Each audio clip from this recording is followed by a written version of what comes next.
Ces 12 animateurs YouTube ont bâti certaines des pires réputations de l'histoire d'Internet, inscrivant leur nom parmi les figures les plus notoires de l'animation sur YouTube. Je m'appelle Ryan et pour commencer notre liste, il y a Notive, un ancien animateur de Roblox qui était autrefois considéré comme intouchable dans le monde de l'animation Roblox. Ses vidéos étaient intrigantes et ses compétences techniques lui ont valu des millions de vues au sein de la communauté Roblox. Pendant longtemps, il semblait être l'une des plus grandes réussites de la plateforme, jusqu'à ce que cette image s'effondre complètement. En septembre 2023, la communauté a été frappée par un document d'exposé de 55 pages, publié par un compte anonyme sur Twitter portant le nom de Spring Onion 10364. Le document avait été compilé par d'anciens associés et des victimes présumées, couvrant des allégations qui sont tout simplement horribles. Page après page, le document présentait des captures d'écran, des historiques de messages et des témoignages qui dressaient le portrait d'un créateur menant une double vie en coulisses. Mais au centre du document se trouvait une relation que Notive aurait entretenue avec un garçon nommé Blue, qui venait tout juste d'avoir 16 ans à l'époque. Tandis que Notive avait 18 ans et allait sur ses 19 ans. Selon le rapport, la relation suivait un schéma prolongé de grooming, Notive utilisant prétendument son statut et son influence pour créer un déséquilibre de pouvoir, tandis que la relation a dégénéré en abus émotionnel et sexuel. À un moment donné, il a dit à Bleu qu'il s'était masturbé en pensant à lui 2 fois ce jour-là, avant de promettre de le refaire une 3e fois. Aussi étrange et inconfortable que la situation se soit révélée, Notive a rendu la situation encore plus troublante en partageant prétendument une vidéo de lui-même en train de se masturber en pensant à Blue, allant jusqu'à faire pression sur Bleu pour qu'il montre son corps nu pendant leurs appels. Notive a également été accusé d'avoir créé des animations NSFW, mettant en scène des personnages inspirés de lui-même et de Blue, ce qui, pour de nombreux fans, a dépassé les limites. Plusieurs personnes ont également affirmé avoir été ciblées par lui, révélant qu'il utilisait son serveur Discord comme un espace pour approcher de jeunes fans impressionnables. Les choses ont empiré lorsque d'anciens amis ont allégué qu'il les manipulait pour protéger son image et étouffer tout examen critique, tout en évoquant également une grave dépendance au contenu pour adultes qu'il pensait être à l'origine de son comportement. Lorsque le document a été rendu public, la réaction a été immédiate. Certains fans ont exprimé leur incrédulité, tandis que d'autres disaient des choses comme « il avait tout », un grand nombre d'abonnés, de l'argent et une communauté de fans quasi sectaires. Pourtant, il a tout gâché. Et mince, ce type m'a inspiré à commencer l'animation, mais c'est quand même très dégoûtant. Suite à cette révélation, la réputation de Notive a complètement basculé en quelques heures, lui faisant perdre son public et finalement toute sa chaîne YouTube. Si Notive représente un créateur dont l'image s'est effondrée une fois le rideau levé, alors Miaoba représente l'extrême opposé, quelqu'un qui a construit toute sa marque sur le chaos, la controverse et en poussant Internet à son point de rupture absolue. Au moment où Miaoba a attiré l'attention du grand public, elle s'était déjà imposée comme une experte de l'économie du rage bait, construisant son modèle commercial autour de la provocation de ses propres fans et de la monétisation de l'engagement qu'elle suscitait. En conséquence, un pilier central de sa stratégie était la provocation identitaire, où Miaoba changeait d'identité comme on change de mode selon les saisons, comme à un moment où elle a affirmé avec audace être transgenre pendant le mois des fiertés. Bon mois des fiertés. Miao était transgenre, et à un autre moment, elle a fait du blackface virtuel. Mais ce qui a fait le plus de bruit, c'est sa période islamique, durant laquelle elle s'est moquée de la foi en dessinant délibérément des œuvres NSFW de son personnage portant un hijab, allant jusqu'à poster qu'elle pourrait battre Allah dans un combat. Bien sûr que non. C'était une tentative calculée de provoquer une réaction de l'un des plus grands groupes religieux de la planète. Mais le point le plus bas de sa carrière est survenu lorsqu'elle a commencé à utiliser la mort de certaines personnes à son avantage. Par exemple, juste quelques semaines après le décès de la légende de Minecraft, Technoblade, Miaoba a publié une illustration sexualisée de son personnage à califourchon sur son cercueil, allant jusqu'à poster « Repose en paix Technoblade, laisse Miao chevaucher cette bite techno en décomposition ». Eh bien, ce n'est pas comme si tu pouvais dire non de toute façon. C'était un geste tellement dépourvu d'empathie humaine qu'il a laissé toute la communauté dans un état de choc collectif. Elle a ensuite aggravé cette dépravation en publiant une vidéo d'elle et d'une peluche Technoblade dans une mise en scène BDSM. Technoblade, qui est mon petit pendant? Oh, Techno. I love you. Corps. Ce à quoi les gens ont exprimé leur dégoût à travers des commentaires comme « S'il te plaît, ne parle plus jamais de quelqu'un qui est mort du cancer ». Je ne pense pas qu'ils aimeraient que tu fasses des choses inappropriées avec leur propre peluche. C'est absolument dégoûtant. La façon dont elle a dû publier, ça me donne envie de vomir. Je ne comprends pas pourquoi elle fait ce genre de contenu. C'est quel genre de trouble bipolaire ? Elle a même étendu cette malveillance à ses collègues, créant des œuvres dégradantes de créateurs comme Tommy Ino, le représentant en laisse, ainsi que d'autres youtubeurs PNG comme Jellybean. Et quand l'indignation est devenue assez forte, elle a tourné la caméra vers elle-même, menaçant de mettre fin à ses jours et d'aller au paradis Miao. As a way of giving back to you all, Meow should... Juste après avoir établi sa religion appelée Miaoism. Alors que certains créateurs comme Miaoba ont détruit leur réputation avec du contenu destiné à provoquer l'indignation, Momo the Cat a bâti la sienne sur la tromperie. Créé en juin 2025, Momo the Cat incarne le parfait loup déguisé en agneau. En surface, il semble s'agir d'une chaîne d'animation pour enfants tout à fait classique, utilisant des couleurs vives et une mascotte mignonne pour se fondre parmi les milliers de courts-métrages et de reels diffusés automatiquement aux enfants chaque jour. Mais une fois l'esthétique adaptée aux enfants retirée, le contenu s'avère tout simplement prédateur. My mommy has a flower friend who brings her fancy plants, and when he says they're free for her, she always claps her hands. La chaîne a été accusée d'opérer de manière très trompeuse, attirant les enfants dans des histoires et des thèmes radicalement inappropriés pour leur âge. Par exemple, une vidéo montrerait Momo exhibant le godemiché de sa mère. My mommy has a microphone she hides inside her drawer, though she only likes to sing real loud when daddy's at the store. I brought it in for music class and watched the lights get brighter, but all I told the batchman was he put it in A minor. Alors que d'autres scénarios mis en ligne impliquent une dominatrice et une red room, Mai, He has a playroom that smells like bubble gum. She said it's just for grown-ups and I'm not allowed to come. There's mirrors on the ceiling and sparkles on the floor, with swings that hang like jungle vines and locks on every drawer. She says she helps important men with stress and letting go. une mère dévergondée. My mommy has a plumber friend who comes to lay some pipe. The leak must be extra bad cause he stays till late at night. He seems to be a man of many talents. Et même un grand-père pédophile qui enlève de jeunes enfants. My grandpa has a white van, he never lets me in. He says it's just for special friends and flashes his big grin. He gives out juice and candy to every kid but me. He even takes them on joyrides and says they will be free. Ce qui rend cela particulièrement inquiétant, c'est le fait que ces vidéos sont diffusées via les shorts YouTube. Et à cause de cela, les enfants n'ont souvent aucun choix sur ce qu'ils voient. En parcourant la section de commentaires de chaque vidéo, les spectateurs expriment leurs inquiétudes à travers des commentaires comme « Pourquoi cela ressemble-t-il vraiment à une émission pour enfants alors que ce n'en est pas une ? Et c'est quel genre de soirée à la Didi ?» Mais dans tous les cas, la seule conclusion logique est que c'est extrêmement trop. Si Momo the Cat a révélé comment le contenu pour enfants peut être exploité, Cédric Hartman a montré comment la créativité peut être réduite à de la production de contenu à la chaîne. Pendant un certain temps, Cédric Hartman semblait devenir une autorité montante dans le domaine de l'animation South Park. Sa chaîne produisait des essais approfondis au format long, à un rythme presque impossible, abordant différents sujets avec un air d'expertise. Pour le spectateur moyen, cela ressemblait au travail d'un superfan dévoué, doté d'une source inépuisable d'idées. Mais à la fin de 2024, cette image a commencé à se fissurer lorsque des enquêtes menées par des créateurs comme Blooms ont révélé que Cédric Hartman gérait sa chaîne comme une usine à contenu, exploitant une base de fans passionnés plutôt que d'y contribuer. Résumé des épisodes de dessins animés. C'est vraiment paresseux et de plus en plus de ces chaînes apparaissaient chaque jour pour différentes séries. Et c'est quelque chose que je savais déjà, mais ce que j'ai réalisé, c'est que tout cela me semble assez familier. En fait, cela ressemble beaucoup à ce que je soupçonne la chaîne Caric Hartman de faire. Selon les allégations, les scripts étaient en grande partie générés par l'IA. D'un autre côté, ils semblaient faire plus d'efforts pour dissimuler le fait qu'ils utilisaient l'IA, en particulier dans la rédaction des scripts, puisqu'il semblait qu'ils avaient un scénariste qui prenait le script écrit par l'IA et le retravaillait pour le rendre plus humain, et ajouter les blagues. Avec des voix off réalisées par des freelances qui ne connaissaient rien à South Park, encore plus dommageables étaient les accusations selon lesquelles la chaîne reprenait régulièrement des idées de créateurs de South Park plus petits en publiant des concepts de vidéos similaires à un public bien plus large. Celle-ci est une copie assez directe de Caric Hartman. Monsieur Perspective, qui est probablement la plus flippante et qui était aussi une chaîne d'actualité WNBA ou quelque chose comme ça, sous le nom de Luke T, qu'ils ont changé pour une raison quelconque. Je suis presque sûr que celui-ci utilise même l'IA dans les miniatures parce que c'est quoi ça? Suite à l'exposé, les vidéos sont immédiatement devenues virales, accumulant des millions de vues, avec des critiques laissant des commentaires comme « Mec, cette vidéo est phénoménale !» J'ai toujours eu un drôle de pressentiment à propos de Cédric, et ferme de contenu doit être ajouté sous l'onglet signalement. C'est littéralement un cancer pour ce site. Lorsqu'il a été confronté, la réponse de Cédric n'a fait qu'accélérer le retour de bâton. Et en regardant la miniature de la vidéo, il n'était pas difficile de comprendre pourquoi.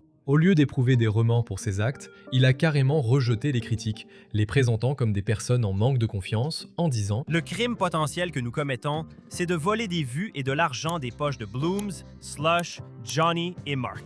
Je ne dis pas que c'est le cas, mais si leur portefeuille ne se sentait pas menacé par nous, ils n'auraient pas fait de vidéo. Ce refus de reconnaître sa responsabilité est devenu le moment où sa réputation s'est complètement effondrée, alors que les fans le critiquaient dans la section des commentaires de sa propre vidéo. J'ai l'impression que la moitié des choses dites n'ont pas été abordées. On dirait qu'il y a plus de manipulation psychologique que de réponses réelles aux problèmes dans cette vidéo. À ce moment-là, Sarek Gartman a cessé d'être vu comme un créateur, et une chaîne qui attirait autrefois des millions de vues peine maintenant à en atteindre quelques milliers, marquant la fin de la carrière de Sarek. Si Sarek Gartman a montré comment une réputation peut s'effondrer à cause de questions d'authenticité, Mr. Obvious montre ce qui se passe lorsque les accusations prennent une tournure bien plus grave. Actif dans la communauté Roblox dès 2010, il s'est forgé une réputation grâce à des sketchs comiques et des animations de haute qualité, collaborant régulièrement avec de grands créateurs et contribuant à des expériences Roblox populaires comme Exaria. Roblox Dodgeball et Meep City. Son ascension a atteint son apogée avec 2 Robloxy Awards consécutifs en 2013 et 2014 pour les Robloxiens exceptionnels, un événement destiné à célébrer les meilleurs créateurs de la communauté Roblox, le plaçant ainsi fermement parmi l'élite de la plateforme. Cependant, cette perception a changé brusquement en 2017, lorsque le youtubeur Ruben Sim a publié une vidéo accusant Mr. Obvious d'avoir eu un comportement prédateur envers une fille de 15 ans sur Discord. Voici Mr. Obvious, sous-entendant qu'il est excité et expliquant pourquoi il veut se masturber. Voici Monsieur Obvious qui se défend en disant qu'il est sorti avec Y et l'ami de Y lui demande d'arrêter d'envoyer à Y des vidéos de son pénis. Voici Y déclarant que Mr. Obvious lui a demandé si elle était célibataire, où elle allait à l'école et s'il pouvait la voir nue. Rappelez-vous, Y a 15 ans. La vidéo présentait également des preuves provenant d'autres personnes qui affirmaient que Mr. Obvious leur avait fait des avances sexuelles par le biais de messages en ligne. Voici Mr. Obvious envoyant un message à une autre fille mineure au sujet de son réflexe nauséeux et lui demandant si elle pourrait lui faire une fellation. Voici Mr. Obvious envoyant un message à une fille mineure sur son lieu de travail en disant qu'il était excité. Voici Monsieur Obvious envoyant une photo à connotation sexuelle. Avec Ruben Sim allant plus loin en déclarant qu'un rapport de police avait été déposé concernant les accusations. Cela dit, il reste incertain qu'une enquête ait jamais eu lieu ou si des poursuites ont été engagées, mais quoi qu'il en soit, les conséquences ont été immédiates. YouTube a pris des mesures et a supprimé sa chaîne immédiatement. Son compte Twitter a également été verrouillé, et peu de temps après, il a publié un dernier message de statut Roblox disant « Je suis parti et je ne reviendrai jamais ». Puis, en mai 2021, son compte Roblox a été officiellement supprimé, sans jamais revenir. Mais alors que sa réputation s'est effondrée à cause d'accusations personnelles, l'infamie de Volfu vient d'années de copies et d'exploitation d'une marque adorée, transformant ce qui semblait être un contenu inoffensif pour enfants en un désastre juridique et financier. Lancée comme une série d'animations, la chaîne a explosé en popularité en ciblant les enfants d'âge préscolaire avec des épisodes courts et colorés, ce qui a permis à Volfu d'amasser plus de 200 millions de vues sur sa chaîne principale. Ce succès lui a permis de lancer plusieurs chaînes, devenant discrètement l'une des marques d'animation pour enfants les plus regardées sur la plateforme. Pour les parents qui faisaient défiler les miniatures, cela semblait inoffensif, mais derrière ce succès se cachait une bombe à retardement. Alors que la chaîne continuait de grandir, les spectateurs ont commencé à remarquer des similitudes frappantes entre Volfu et Peppa Pig, soulignant la ressemblance des personnages, des épisodes et même de la composition des plans. Rapidement, ces critiques se sont transformées en litiges officiels pour violation de droits d'auteur lorsque Entertainment One, la société derrière Peppa Pig, a déposé plusieurs plaintes alléguant que Volfu avait directement copié des éléments protégés de leur franchise. Ce qui n'était autrefois qu'un débat sur Internet s'est transformé en bataille juridique, forçant YouTube à retirer plus de 2000 vidéos de Volfu, ce qui a entraîné une perte massive de plus de 2 millions de dollars de revenus. Ces chaînes, qui attiraient autrefois des millions de vues par jour, n'en génèrent maintenant plus que quelques milliers, montrant à quel point leur public s'était détaché. Mais alors que la chute de Volfu est venue de batailles juridiques concernant du contenu copié, la mauvaise réputation de Shay Gacha est née de l'utilisation de la controverse pour attirer l'attention. Apparu début 2021 au sein de la communauté Gacha, Shay Gacha s'est concentré sur du contenu provocateur, publiant des vidéos qui suscitaient souvent de fortes réactions en abordant des sujets sensibles et offensants. Au début, ce comportement ressemblait à un autre cas d'humour choquant sur Internet. Mais la situation a rapidement dégénéré lorsque Shay Gacha a commencé à publier des vidéos se moquant de la mort du père de Jacksepticeye. You show me love and it's spit in my face. Making your money off all of my pain. You put a needle inside of a cage.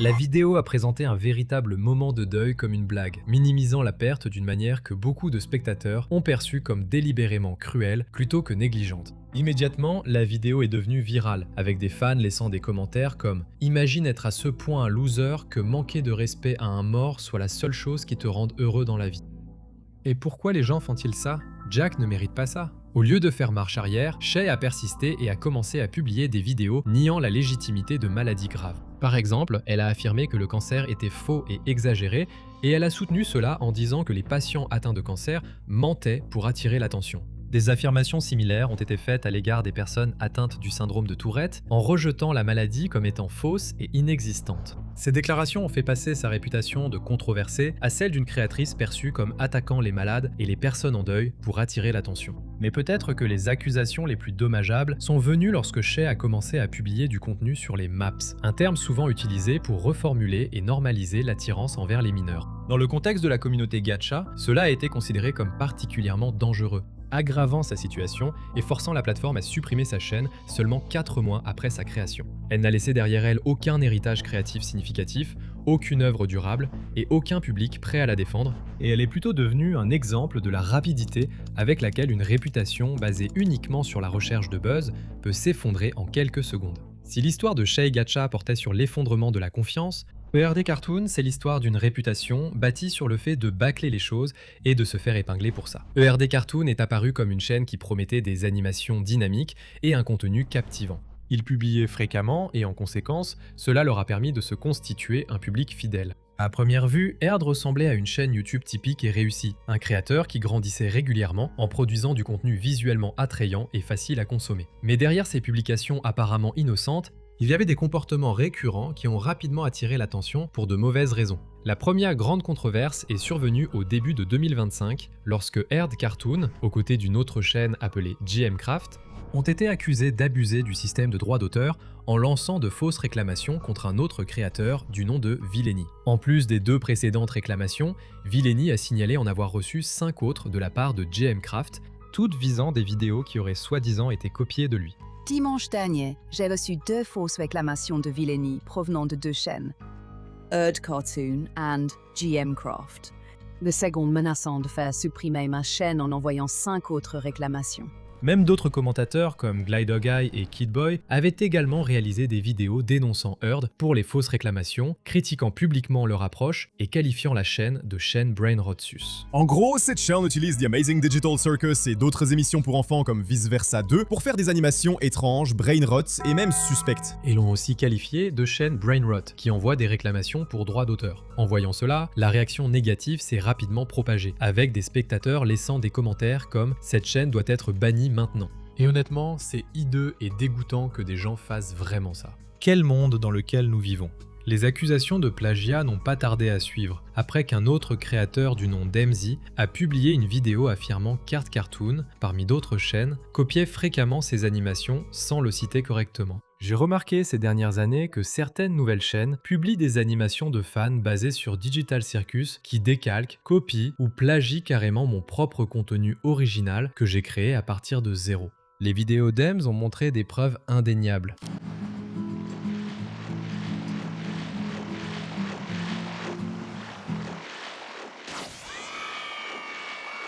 Montrant que le modèle de contenu à haut volume de ERD Cartoon reposait sur le travail d'animateurs indépendants, en s'appropriant leur style pour en faire de nouvelles vidéos à des fins de profit personnel. En même temps, ERD Cartoon a fait face à des critiques concernant les miniatures utilisées pour attirer les spectateurs, qui frôlaient souvent des scènes NSFW. Ces miniatures conçues pour générer des clics servaient d'appât, exploitant l'algorithme pour toucher un public beaucoup plus jeune, d'une manière similaire à l'époque d'Elsagate. La page à propos de la chaîne ajoutait une autre dimension à la controverse en indiquant « J'aime créer des animations pour m'amuser, basées sur les fantasmes dans ma tête, ce qui a suscité l'inquiétude parmi les spectateurs et les commentateurs. » Bien que les intentions derrière ces déclarations soient restées floues, elles ont alimenté les discussions sur l'état d'esprit qui guidait le contenu, soulevant des questions sur les priorités des créateurs et leur approche du matériel qu'ils produisaient. À la mi-2025, ERD Cartoon avait complètement ruiné sa réputation, ce qui a poussé de plus en plus de personnes à voir la chaîne comme une usine à contenu manipulatrice prétendant être un véritable créateur. Mais alors que la chute d'ERD certains cartoons provenaient de l'exploitation et du plagiat, Chappie a vu sa réputation s'effondrer en dissimulant du contenu pour adultes derrière une façade adaptée aux enfants.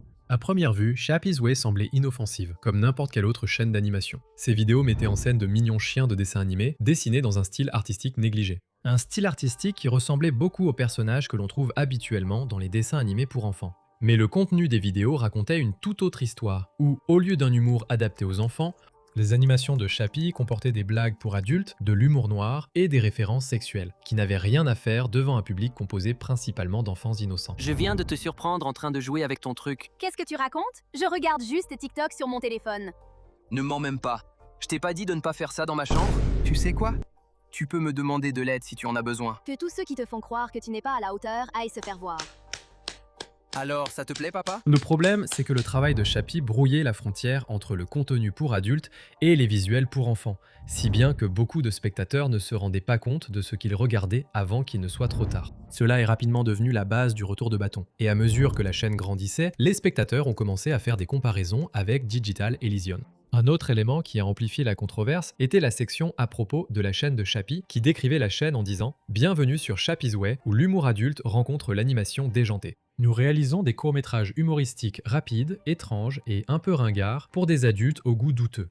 Cette description semblait totalement inappropriée, étant donné que les enfants constituaient leur principal public. Alors que les critiques se multipliaient, Chappie a répondu, mais pas de la manière à laquelle beaucoup s'attendaient, en disant « Pour être clair, Chappie a toujours indiqué que son contenu était destiné aux personnes de 16 ou 18 ans et plus. » Il n'a jamais affirmé que ses vidéos étaient destinées aux mineurs. Bien qu'il soit vrai qu'il n'a pas activé la fonction officielle de restriction d'âge de YouTube, cela n'est pas toujours strictement nécessaire selon le contenu. De son point de vue, sa responsabilité s'arrêtait après la publication de ses vidéos, et le fait que des enfants voient le contenu relevait d'une défaillance de la plateforme ou d'un manque de surveillance parentale, et non des créateurs. Au lieu d'adoucir son approche, Chappie a accentué la controverse, laissant des remarques passives-agressives sous les vidéos critiques. Pour beaucoup de gens, cela ressemblait davantage à du mépris. Refusant de répondre à la véritable préoccupation soulevée, des mois plus tard, très peu de choses avaient changé. Mais à ce moment-là, le mal était déjà fait. Mais si Chappie a montré comment la présentation seule peut empoisonner une réputation, Super Jojo a prouvé jusqu'où le plagiat peut mener une marque et à quel point tout peut s'effondrer brutalement. Produit par la société médiatique chinoise Baby Bus, la chaîne diffusait des comptines et des animations familiales à une échelle industrielle. Les visuels étaient soignés, les chansons accrocheuses et l'image de marque était indéniablement conçue pour un public préscolaire. En 2021, Super Jojo était devenu un géant, rassemblant plus de 19 millions d'abonnés et des milliards de vues sur l'ensemble de son réseau. Pour la plupart des parents, cela se fondait parfaitement dans le flux infini de contenu pour enfants. Mais pour d'autres, quelque chose semblait étrange. Les spectateurs ont commencé à remarquer à quel point Super Jojo copiait Cocomelon et ont aussitôt commencé à souligner ses ressemblances dans des commentaires du type « Super Jojo est une imitation ». Cocomelon et moi, nous étions 99,99% à penser que Super Jojo copiait Cocomelon. Ils ont pratiquement le même contenu que Cocomelon.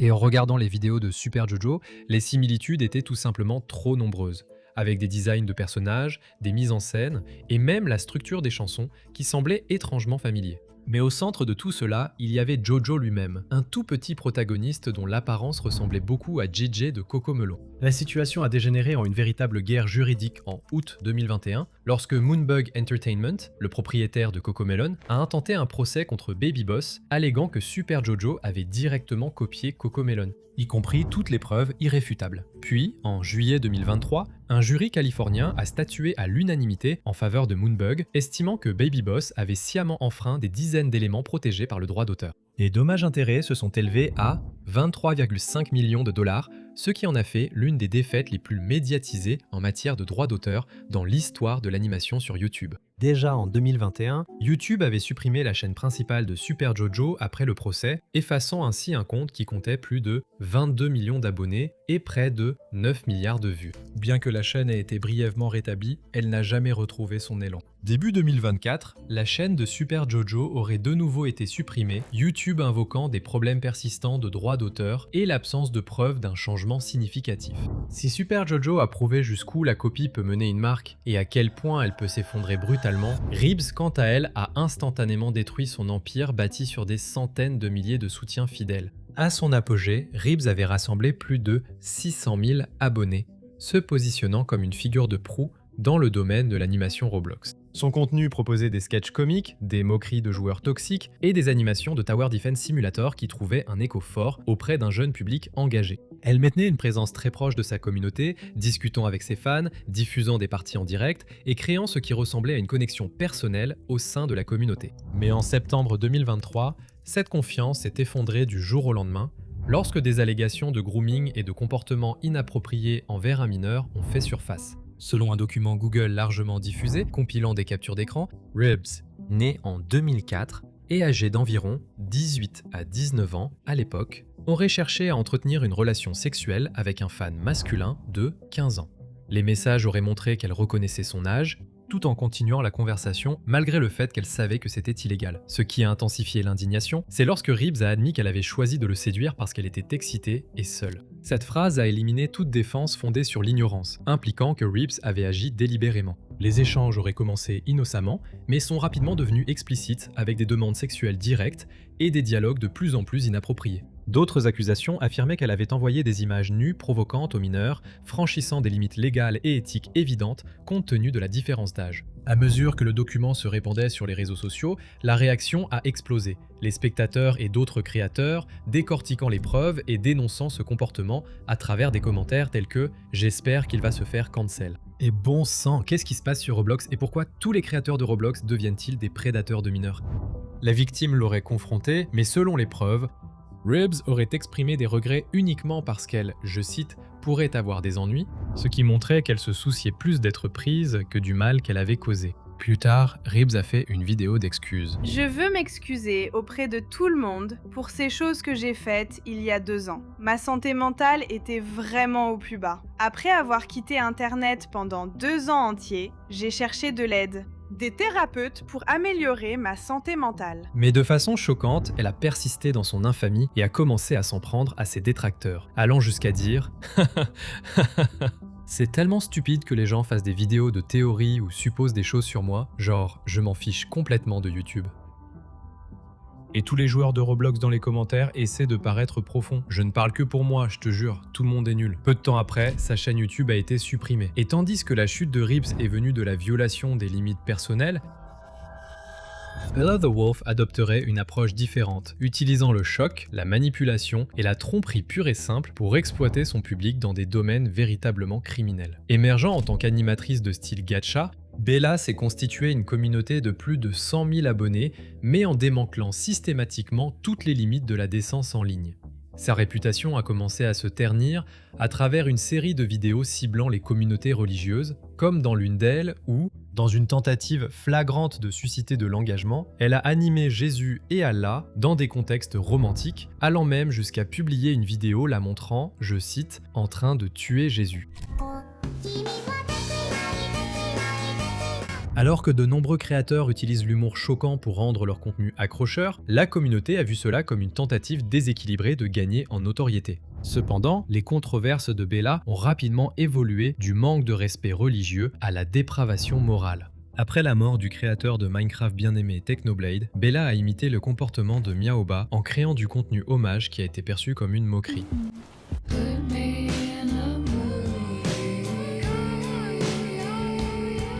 Elle est même allée jusqu'à dédier une section spéciale dans la description de sa chaîne pour dire que Technoblade est un cochon chauve, un homme raciste et qu'il doit rester dans sa tombe. Plus grave encore, elle a épinglé des commentaires sous ses vidéos accusant à tort le créateur décédé d'être un prédateur sexuel, un acte de diffamation qui a plongé la communauté dans une fureur collective. Ce schéma d'exploitation des tragédies a atteint un point critique lorsqu'elle a publié une vidéo affirmant être atteinte d'un cancer de stade 4. Je veux vous informer que j'ai un cancer de stade 4 et que cela a été très difficile pour moi à gérer. Je ne voulais pas que vous le sachiez parce que j'avais peur d'être moquée, mais maintenant, je pense que c'est le bon moment pour le dire à tout le monde. Ce qui est ironique car plus tôt elle avait fait une vidéo affirmant que le cancer n'existe pas.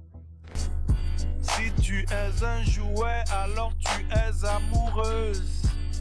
La gravité de cette affirmation a brièvement réduit certains critiques au silence, jusqu'à ce qu'une recherche d'images inversées révèle la vérité. Bella avait volé la photo d'une personne complètement différente pour servir de preuve. Pourtant, le coup le plus dur porté à sa réputation est survenu lorsque Bella a été accusée d'avoir divulgué le numéro de téléphone personnel d'un garçon de 10 ans sur son serveur Discord. Qui utilise le pseudonyme Bella sur Internet. Bella the Wolf a exposé mon fils et le voilà. Elle a publié le numéro de Miles sur un serveur Discord, a dit que c'était le sien et a demandé aux gens d'appeler. Le doxing qui en a résulté a conduit l'enfant à être bombardé de centaines de messages et d'appels harcelants. Depuis, Miles a reçu plus de 500 SMS, plus de 200 appels téléphoniques et des messages vocaux auxquels nous avons dû faire face. Donc à ce stade, je vais devoir changer le numéro de Miles.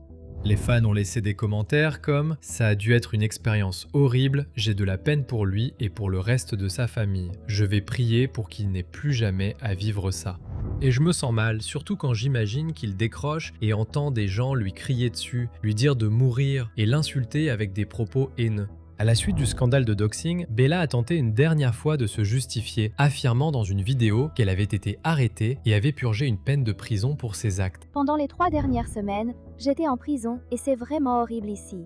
Les agents s'en fichent complètement que je sois une patiente atteinte de cancer. Je suis en prison à cause du numéro de ce gamin que j'ai divulgué et quelqu'un a répandu de fausses informations disant que je maltraite les animaux. Allant jusqu'à emprunter de l'argent à ses fans pour payer sa caution. Aimez et abonnez-vous si vous priez pour ma liberté et si vous voulez que je sorte, il me faut environ 500 $ pour ma caution. Cependant, comme pour ses autres affirmations, cela a immédiatement suscité du scepticisme. Étant donné son passé documenté de fabrication de mensonges pour obtenir des vues, la plupart des spectateurs ont conclu que même sa soi-disant responsabilité n'était qu'une autre mise en scène. Vers le milieu de l'année 2025, Bella the Wolf s'était imposée comme l'une des figures les plus toxiques du milieu de l'animation, devenant un cas d'école sur la façon dont un créateur peut utiliser des contenus destinés à provoquer l'indignation pour se construire une plateforme. Pour finalement découvrir qu'une fois que l'on franchit la limite du doxing et de la simulation de maladies en phase terminale, il n'y a plus aucune communauté prête à vous soutenir. Si vous avez apprécié cette vidéo, vous aimerez probablement les prochaines également, et n'oubliez pas de vous abonner.